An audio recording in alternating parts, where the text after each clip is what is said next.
Camping, presented by Stillafrog. So what do I tell my sister about camping? Do you want to go or not? Do I want to ride for 4 hours with your sister, her boring husband, and their 3 darling children towing a camper across back roads in order to sleep on the floor of a trailer for 2 nights with 5 other people? Tempting, but not really.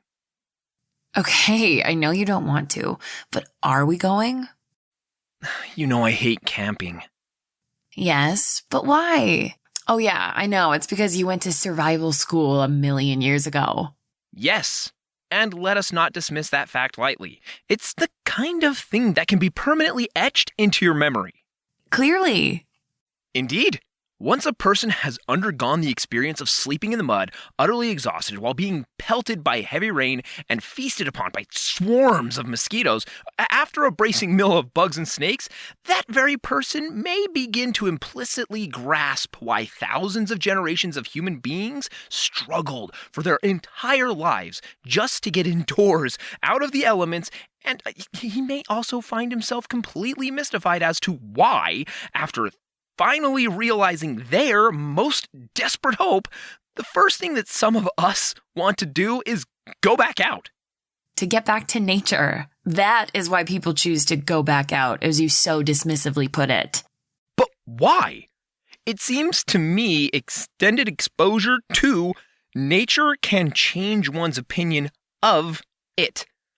A person may begin to notice that nature treats all creatures alike, as food for other creatures.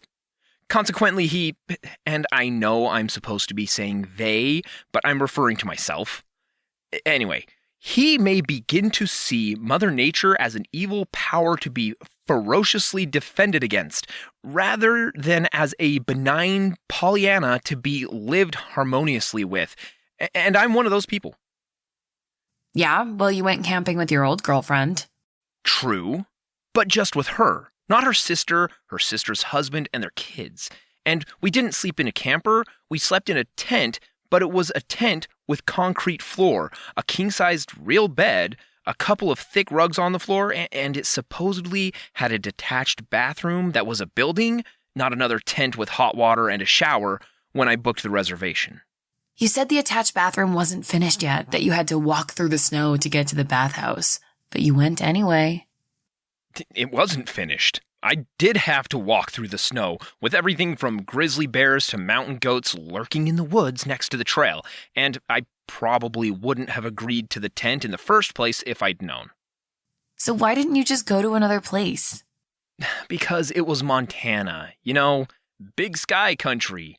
It's hours and hours to drive to any other place. And because you wanted to make her happy, right?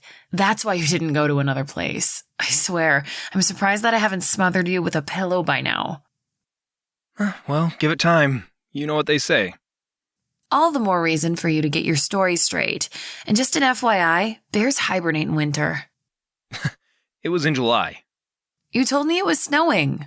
It was snowing. In July? Yes, darling. There's a reason they call it Glacier National Park. So, you were willing to risk being chased from the bathhouse back to your tent by a grizzly bear just to make this girl happy, right? Wouldn't be any chasing. Grizzlies can run up to 40 miles an hour. Even if I could run anything like that fast, the question is, run to where? A tent? Yeah, I'm sure that simply closing the flap would keep the grizzly bear out. Okay. Grizzlies might have been a problem, but were you really worried about goats? Little white Rocky Mountain goats. They're cute. Rocky Mountain goats, my dear. They are wild animals, 200 pounds of solid muscle, a bad attitude, and they have horns on their heads and like to headbutt things. But we're not getting back to nature. Not all that much. Not really. We'll be sleeping in a camper. If we're not getting back to nature, then why not just sleep in a hotel? Let's just go. My sister loves it when we go places together. She thinks it's hysterical when you get pissy, because that's when you're funniest. No. I would unlock the car and drive to the Marriott.